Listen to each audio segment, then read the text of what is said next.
Welcome live here to Racing Hotspot Weekend Roundup. It is March 29th. Well, it's actually March 31st. Sorry.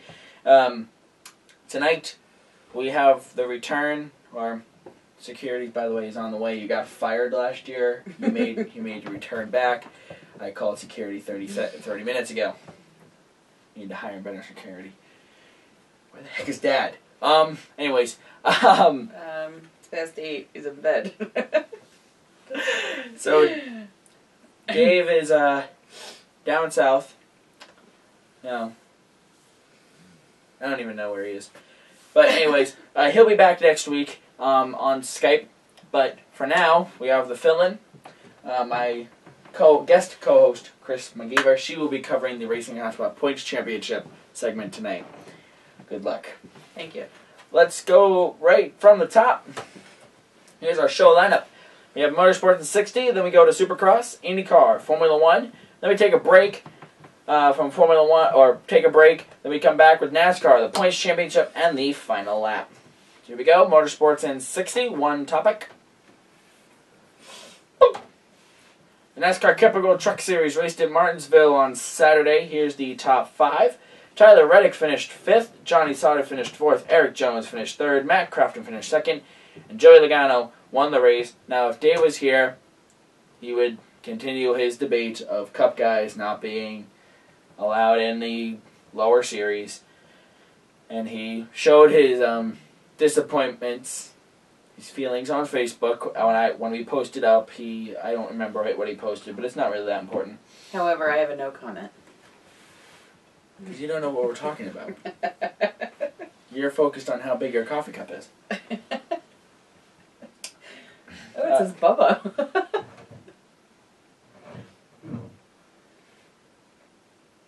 Just so you know, folks, you guys think this is crazy, but yesterday when she said that she wanted to be on the show, she asked if she could wear a bunny suit. So, I was able to tone it down a little bit. Now to Supercross. Here's the St. Louis Supercross was Saturday night. Here's the 250 Supercross top 3. Finishing 3rd was Joey... Oh, great. Dave got this last week. I don't remember it. No comment. Sorry. How are you going to do the points championship? Art had no 0. Everybody's got 0 but Kristen. She got 30. Oopsie. Okay. Sagaji, I believe. I'm sorry, Joey, I messed that up again. Finishing 2nd was Jeremy Martin. Marvin Musquin won the 250 Supercross class race. Here is the 450 Supercross top 3. Jason Anderson finished 3rd, Eli Tomac finished 2nd, and Ryan Dungey won the race. Now over to IndyCar. They made their season opener, or season debut, in Florida, St. Petersburg. We watched some of the race. Very warm looking. Yep. Yes.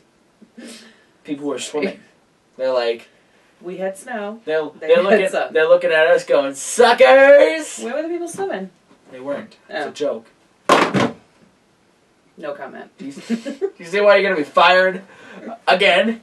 Anyways, here's the top 5 from the St. Petersburg Grand Prix, of the Firestone Grand Prix of St. Petersburg. Simon Pageto finished 5th. Helio Castroneves finished 4th. Tony Kanaan finished 3rd. Will Power finished 2nd. And Juan Pablo Montoya won the race. Juan Pablo passed Will in the final, I think it was like less than 40 laps, when Will had a issue on a pit stop. Juan Pablo was coming off the last corner when Will was leaving the pits. This should tell you closing rate. Juan Pablo went down the straightaway. Will was exiting. He went into the corner and literally cut Will off.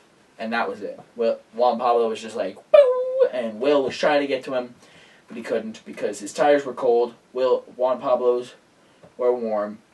So Juan Pablo was able to distance himself. Toward the end there, Will did get back up to him, but it was close. That is so interesting. Cold tires, really. Because like what Frank was telling us over the weekend about just the tires. stickiness of the heat. Yeah. Juan Pablo Montoya came in a lap or two early, than Will, running 2nd.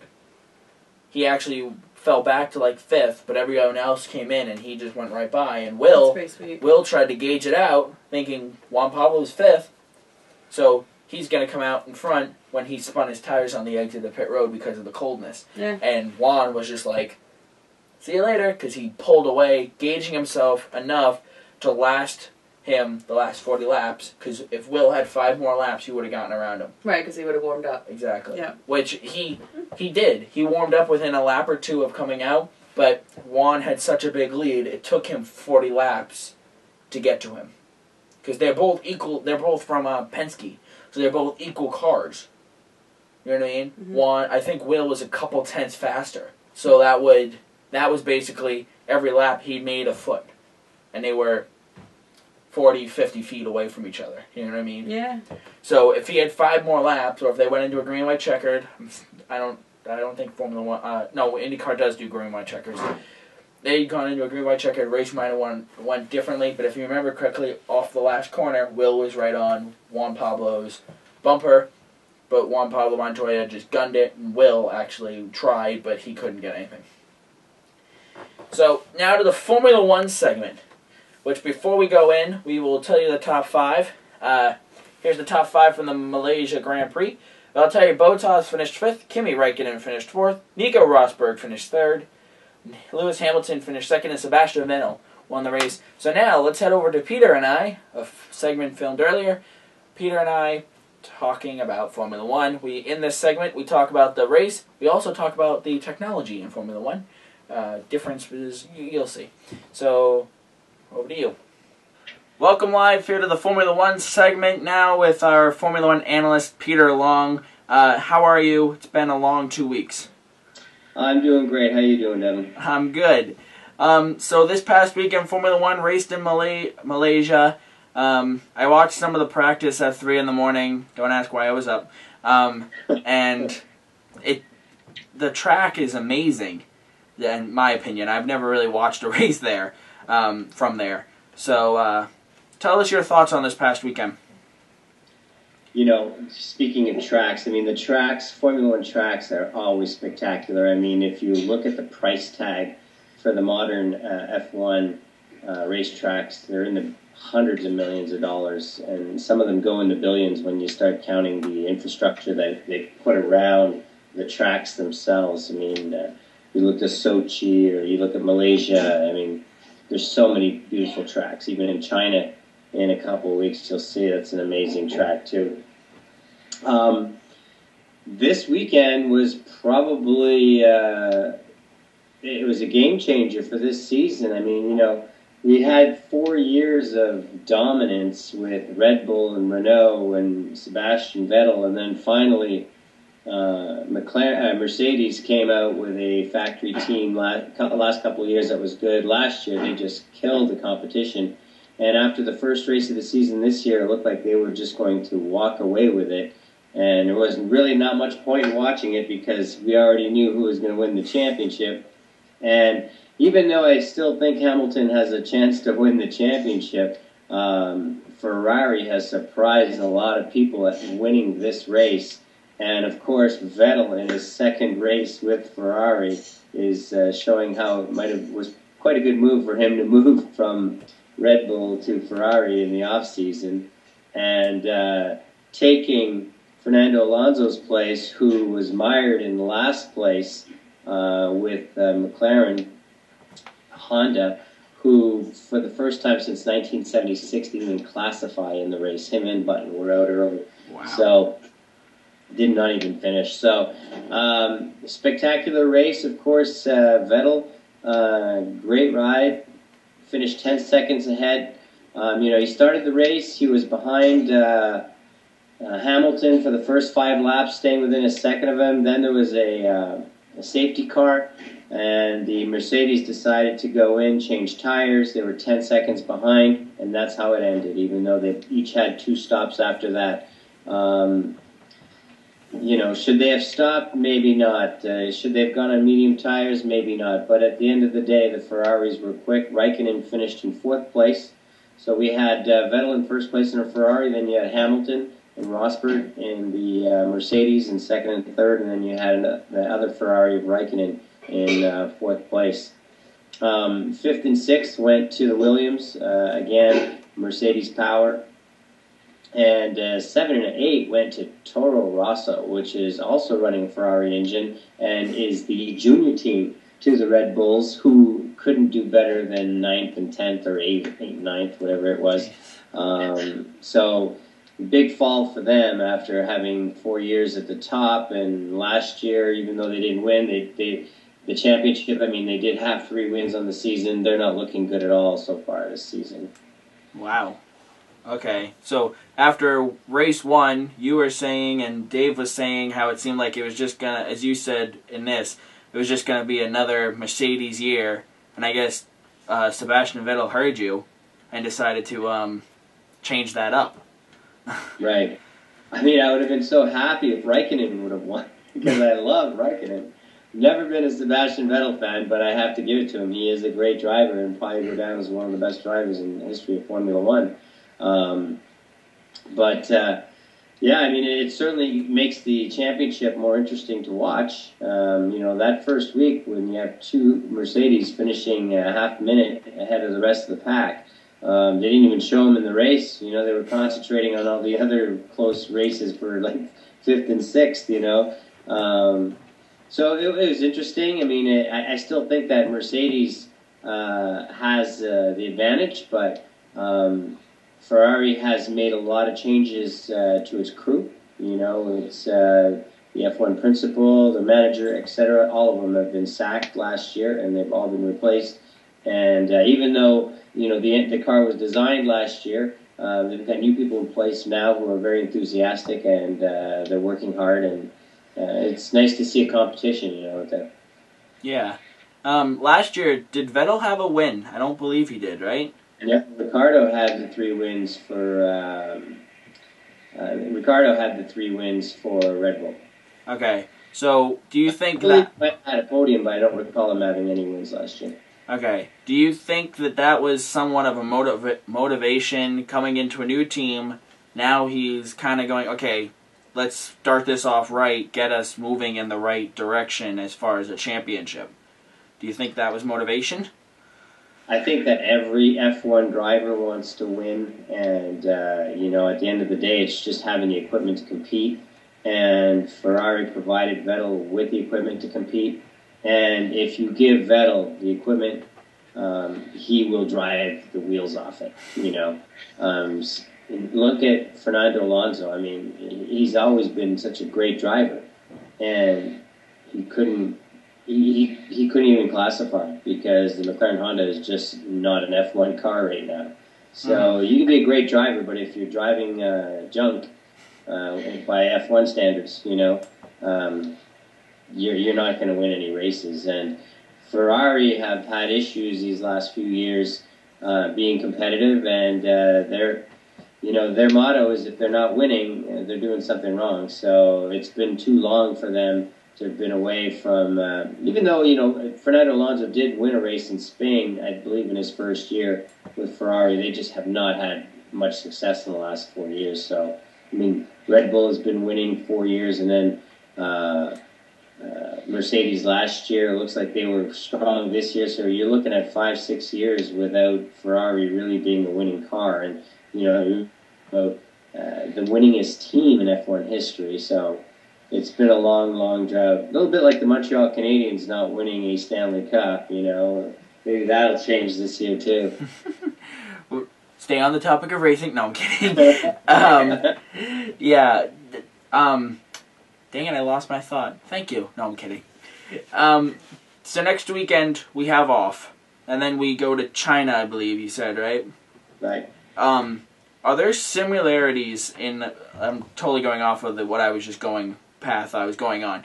Are there similarities to Formula One tracks, or is every track completely different? And, you know what I mean? Like, with NASCAR, you have the 4 or 5 different type of tracks, which they each have setups for those. But with Formula One, I'm assuming it's the same type, right?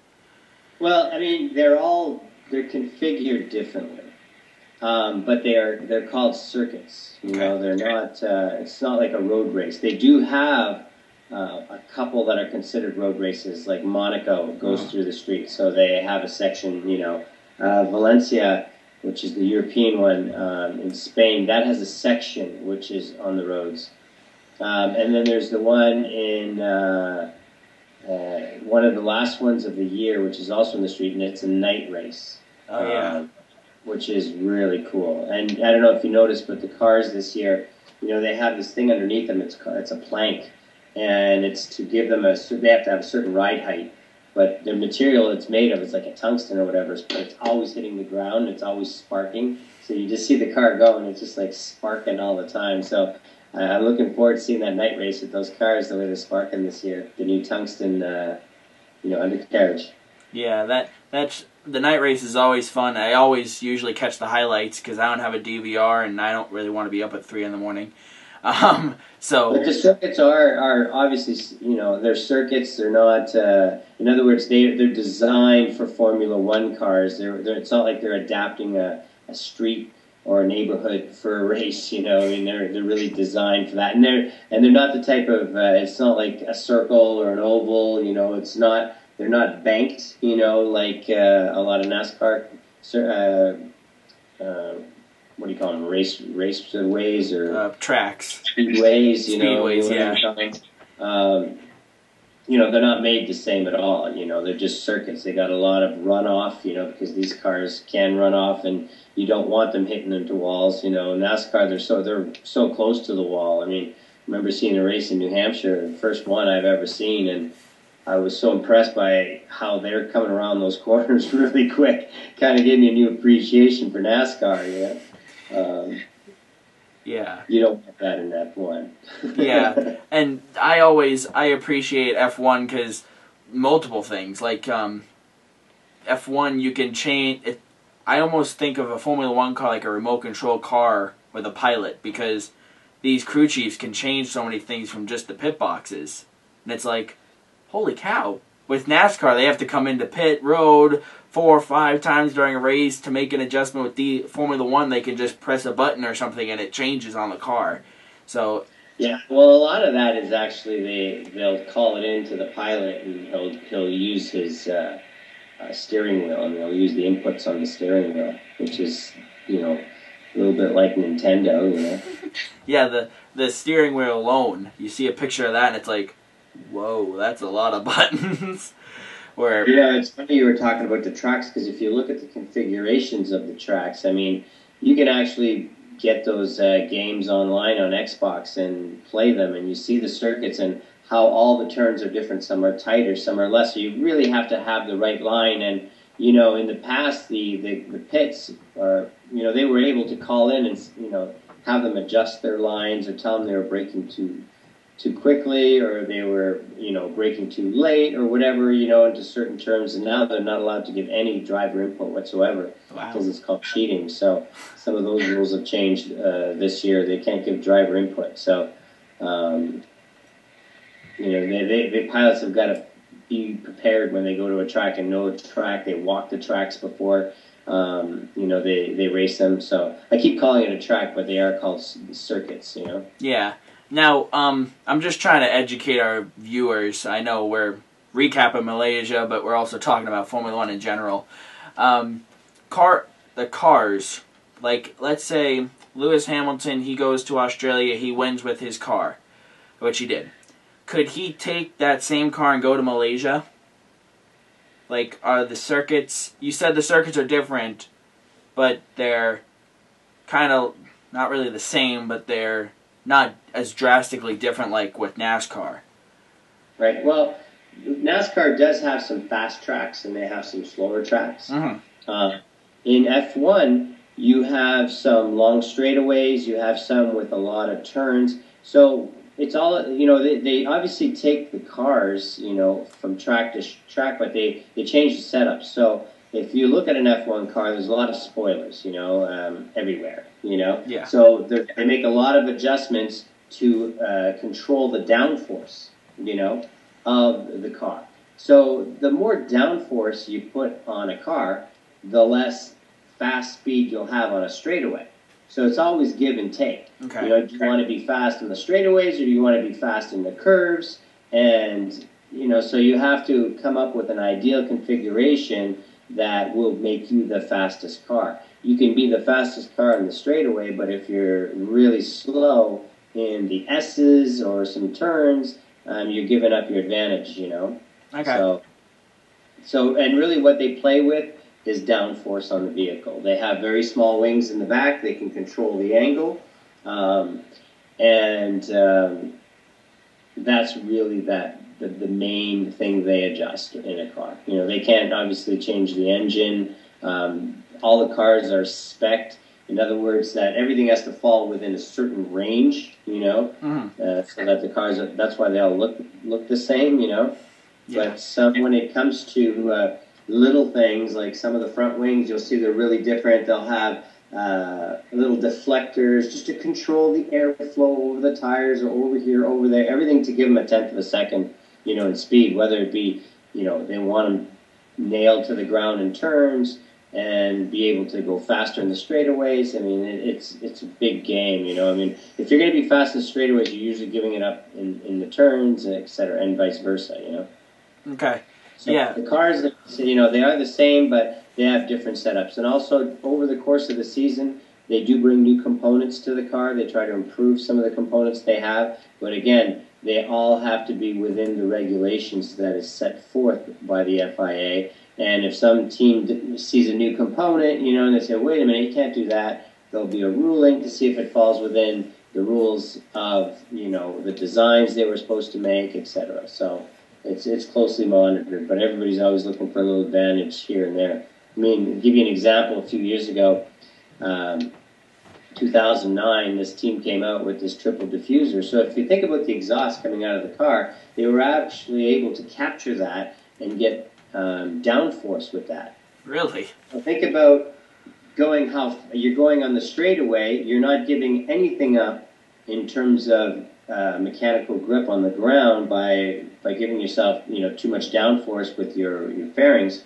So in turns you're getting it with your triple diffuser, which is basically using that air to push the car down and provide mechanical grip. So they had a huge advantage. So they were going fast in the straightaways, and they were going really fast in the turns. Jeez. And a lot of it was because of that. They all ended up, they had to rule on it, and they said it was legal, so it was like a genius move by this team, and by the time every other team was able to design, build them, and put them on their car, it was too late. It was close at the end of the season, but that's how Button won his first world championship, or his only world championship. Wow.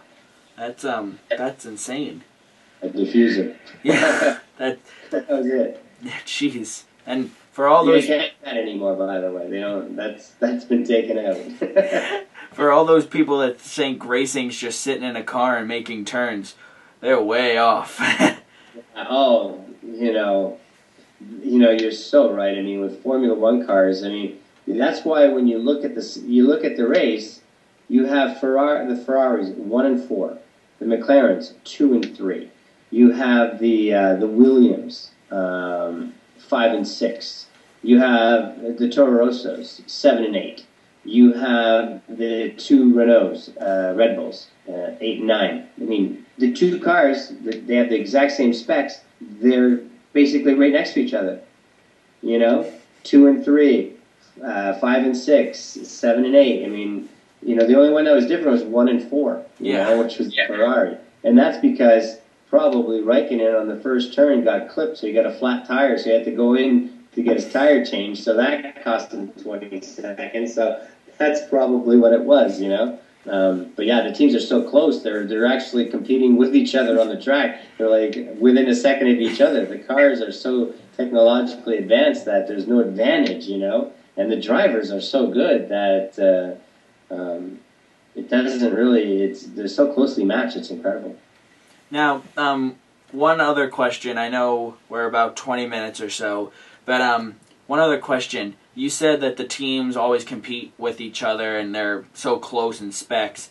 I know with like NASCAR, teammates will talk to each other. Like, so one driver will talk to his teammate and say, "Hey, this is what I'm doing." Is that the same with Formula One, or is it you're my teammate off the track, but as soon as we get in the garage or in the pits or the track, all my secrets are mine? You know what I mean? Yeah, they do work for a team. and there's a team principal, but each driver has their own mechanics, their own pit crew, and their own engineers. They do share some information because obviously it's all for the betterment of the team, but it's fierce rivalry between the drivers. I mean, we saw Hamilton and Rosberg just did not get along last year. I mean, during the Red Bull days of Vettel, I mean, him and his Mark Webber, his fellow driver, they did not get along. Alonso is known for never getting along with his co-driver. It's very competitive, in F1, and there's not a lot of, hey, let's do this, let's do that. It's win it for the team. They're all about winning it for themselves. You know what I mean? Yeah. So that makes sense. It's not the same. Okay. Obviously, a lot of things aren't the same between F1 and NASCAR. Yeah. All right. Well, anything else you'd like to say looking back on Malaysia or looking ahead to China? Just that it was, the last race was really, really exciting. It was refreshing to see a change at the top of the leaderboard, and everybody's looking forward to China to see whether this was for real, and it's going to be a great season if it is for real, If it's going to be Mercedes 1-2 every race by a minute, it's not going to be fun to watch. So it's nice to see, and the other teams I think are going to step up too. I think that the disparities between the team are getting smaller and smaller, All right. Well, I guess thank you for doing the show with us this week. And I guess we'll see you in 2 weeks after China. All right, Devin. Looking forward to it. All right. So that will do it for the Formula One segment. I believe in my show lineup. Hold on. We'll look real quick. Stay on, Peter. Dang it. I can't control my laptop. I believe... Yep, we are going to a break. So on the other side of the break, we'll talk about NASCAR, Points Championship, and the final lap, and that'll be the show. So thank you for joining us. We'll be right back.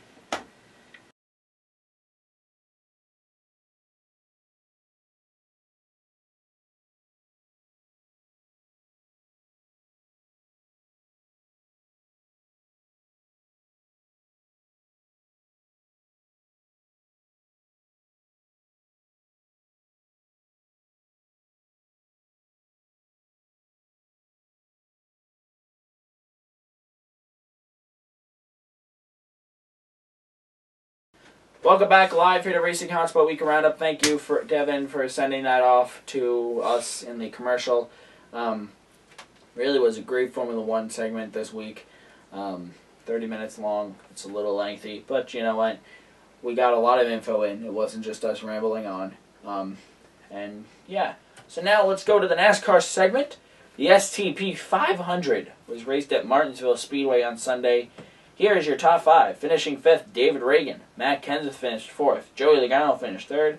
Brad Keselowski finished 2nd. And Denny Hamlin won the race. Denny Hamlin dominated the last 30 or so laps. And I didn't really get to watch most of the race. I missed 470 laps.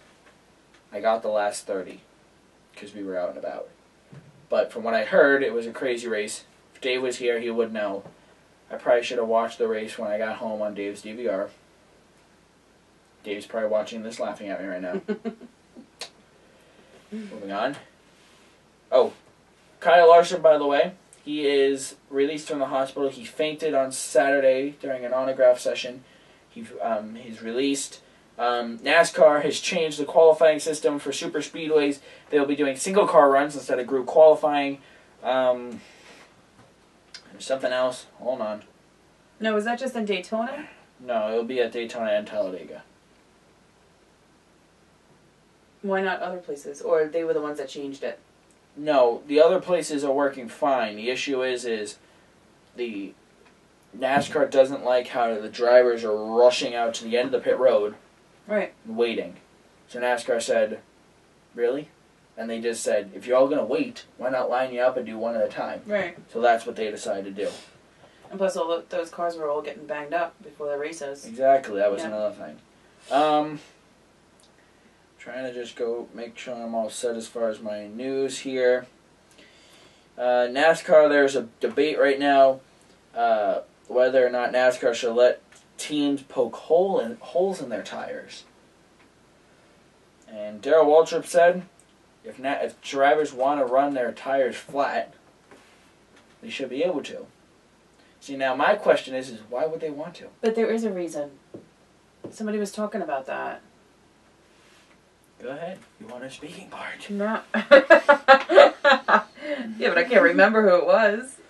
We talked to so many people. Who was it? NASCAR recently issued a warning to teams about punching holes in sidewalls of tires for competitive edge. Oops.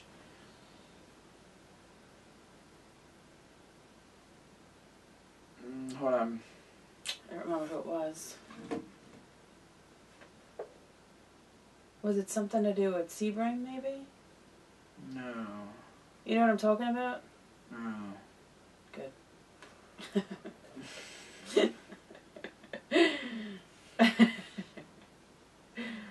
Nothing is coming up in this article. Thank you.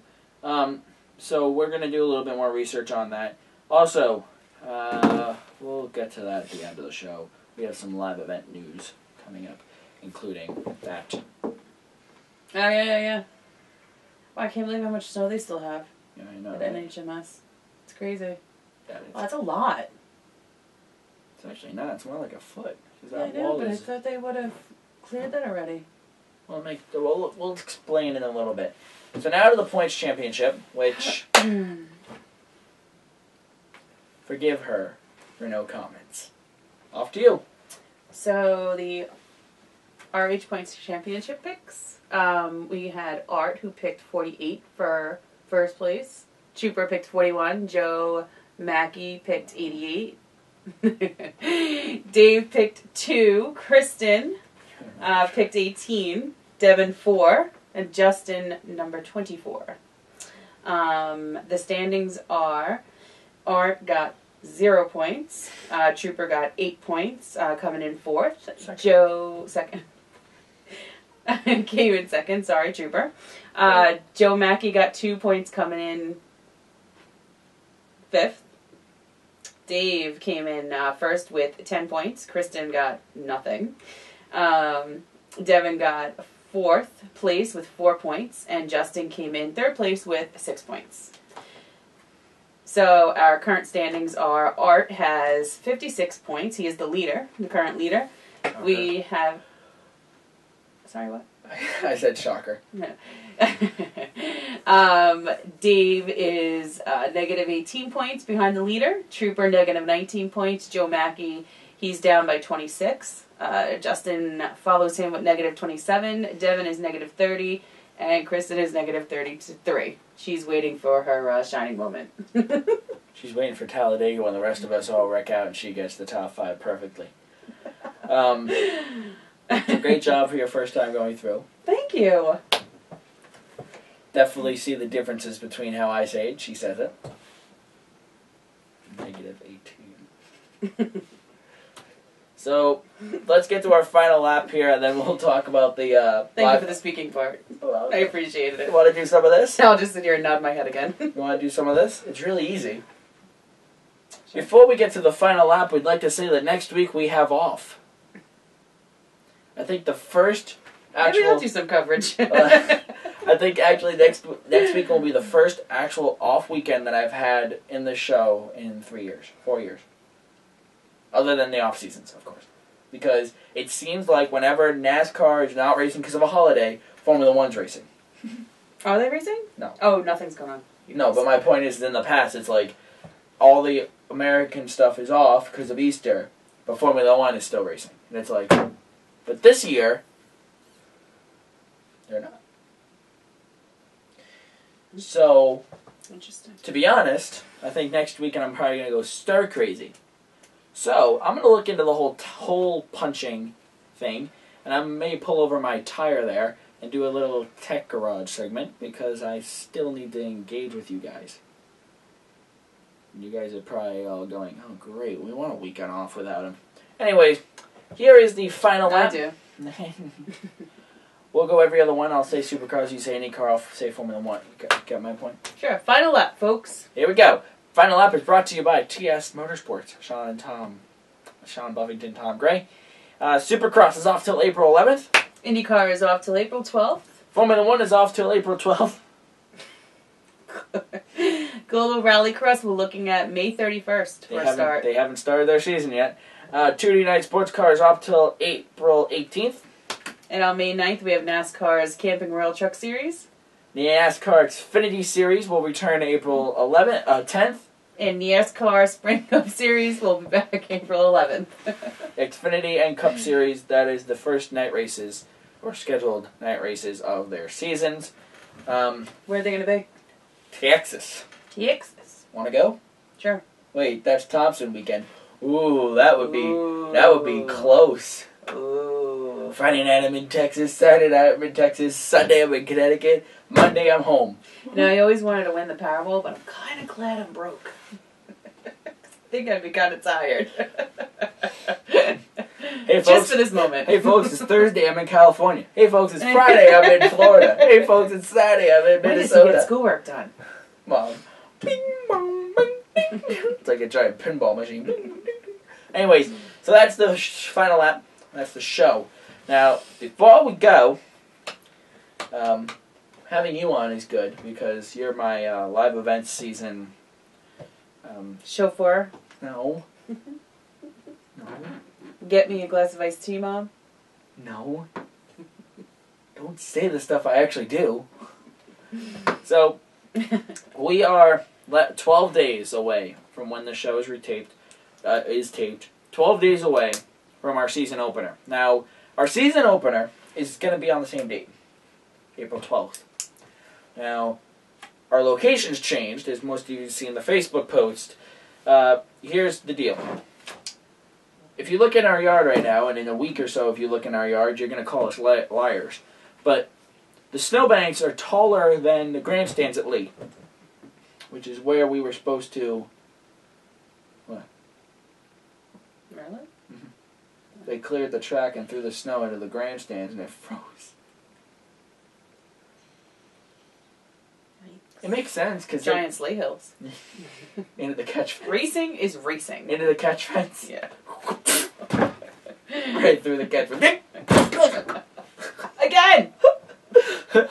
Hit me. Anyways, you're paying for that. Anyways, so they threw. It makes sense. There was 2 days of 50+ degrees, so they went out there and they snowblowed the snow. Instead of going into the infield, they threw it out the track.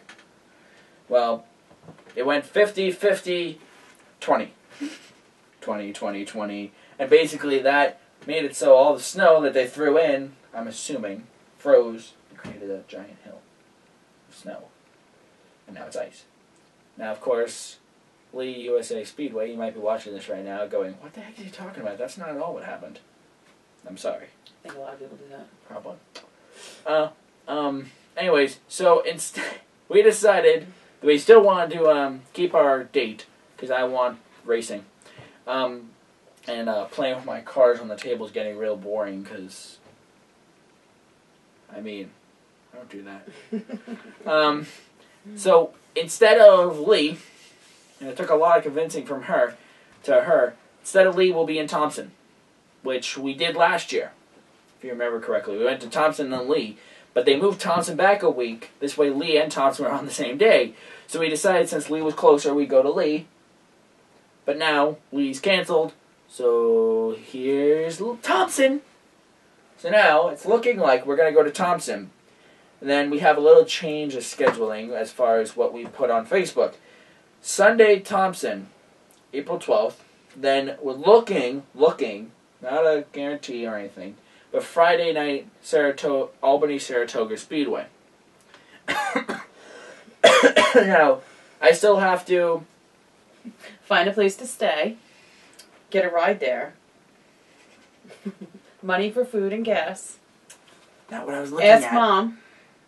I already did. I cleared it with you before. It's in your head.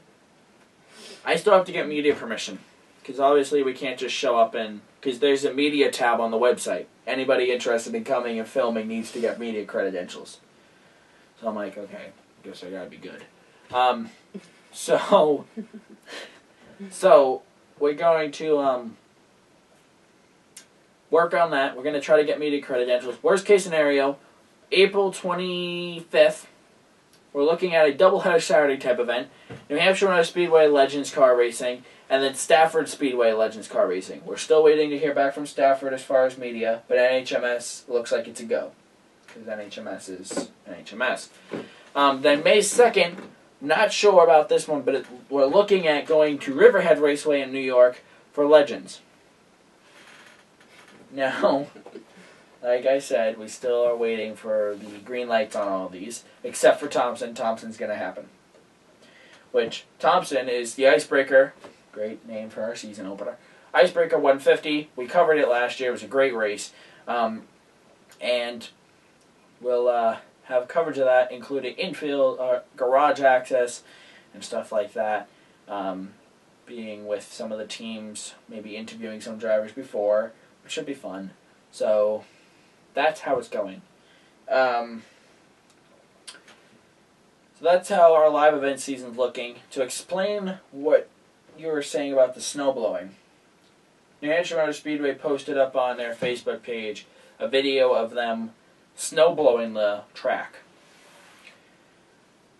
Reason why they snow blow is because a plow can scrape the surface. Makes sense. Plow scrape along the surface, but it could do damage. And two, the snow blowing, what they're doing is, I don't know if you saw from the video, they're actually leaving, there's like ice and stuff still on the track. A layer. They're not going all the way down. They're not going bare bones, yeah. Yes, now, I did see that. That might be the case because that's what the blower is. Mm-hmm. You know what I mean? Like Grandpa's blower, it rides about that high off the ground. Mm-hmm. But what they're doing now is they waited till now because of this. In March, it's still snowing by law, What's the other day? so to speak. Law. Yeah. Because you think of winter, it's January, February, March. Or December, January, February, March. Yeah. You know what I mean? Yeah. So they're not going to go out there and snow blow the track. And then, next thing you know it, oh, we're getting another foot on Friday. Jimmy Bob, you ready to go back out there and do round 2? So now, they have 26 days till their season opener. Which actually, they're running a racing experience there in 2 weeks. Justin's actually doing it. A racing experience on the oval. So, they're giving, let's say that's their season opener. So it's 2 weeks for Mother Nature to thaw the ice that's on the track. And also to thaw out the track. It's going to be fine. It is. It's going to be like 45, 50 degrees this week. Yeah, exactly. And NHMS knows what they're doing. They've been doing it for a while. Yeah. You know what I mean? And Bruden Smith, he has the experts to be able to go out there and go, we're getting into warmer temperatures. Even if it means it's 33 degrees, there's still melting going on. You know what I mean? Mm-hmm. So let's go out there and snow blow. As you saw, they were going really slow. So they're not doing like speeding blowing. Mm-hmm. And they're just clearing it this way. Now Mother Nature can step in, melt the inch of ice or snow, and then thaw out the track. And I don't know if you guys know this, the track needs to be thawed out as well. Like, most people think it's asphalt. True. But cold asphalt hurts tires. It's actually good for speed. But when it's frozen, like it's been, it's basically ice. Because there's the asphalt's made of liquid. So basically, I would imagine that liquid from the snow permeated through the asphalt as well. Yeah, it's also when you're making asphalt. It's an oil base. Mm-hmm. Oil doesn't really freeze, but there is water in there. Right? Am I right? I don't know. Your grandfather just popped into my head. He would know. Well, but I don't know. Okay, it's but not my line of work. What I'm thinking, and logically I'm thinking, the ice will melt in the next couple days, and then the track will thaw out. This way, it comes up to standards, so to speak. Mm-hmm. I don't really want to say it's soft, but it gives the grip level. And this way, in 2 weeks, on April 11th, or I think it's 10, 11, 12 is the racing experience, the track's ready. Who is it, the Petty one? No, some NASCAR experience. Oh. So then, pretty cool. And I think they're letting the road course thaw out. in a worst case scenario, they took the blower out on that too, but they can't really because of the hill. Mm. You know what I mean? Yeah. So, we'll see what happens.